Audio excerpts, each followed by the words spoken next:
Bonjour à tous.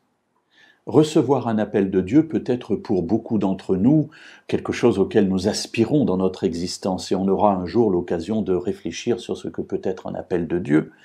Mais je voudrais aujourd'hui nous arrêter sur un de ces appels mentionnés dans la parole et qui, me semble-t-il, nous enseigne des choses très belles. Dans le livre de Jérémie, il s'agit donc de l'appel de Jérémie au chapitre 1er et aux versets 4 et 5. La parole de l'Éternel me fut adressée en ces mots.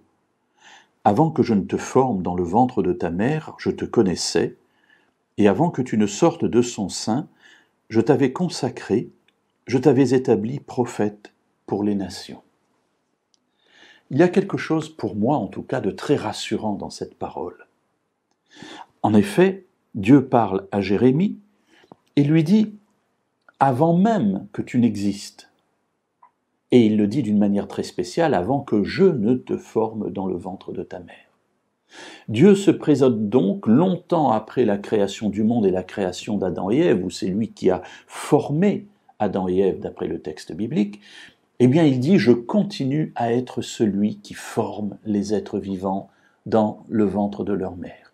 Et il se présente à Jérémie comme étant, entre guillemets, son véritable père. « C'est moi qui t'ai formé ». Je te forme dans le ventre de ta mère, et avant même cela, je te connaissais déjà. Et il y a là quelque chose d'extraordinaire, c'est que Dieu nous connaît avant même notre conception. Et avant même notre conception, il est dit pour Jérémie, « Je t'avais établi comme prophète pour les nations. Je t'avais mis à part, je t'avais consacré. » Et cela me montre quelque chose de très beau. Dans la conception et dans la vie des enfants que Dieu nous prête. C'est que Dieu reste toujours à la manœuvre. Dieu reste à la manœuvre pour leur vie.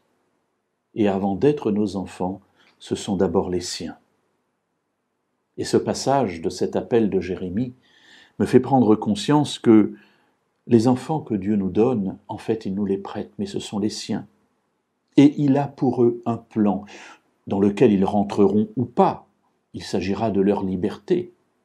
Mais il y a un plan. Cela signifie qu'il y a aussi un plan, un appel pour moi, pour chacun de nous.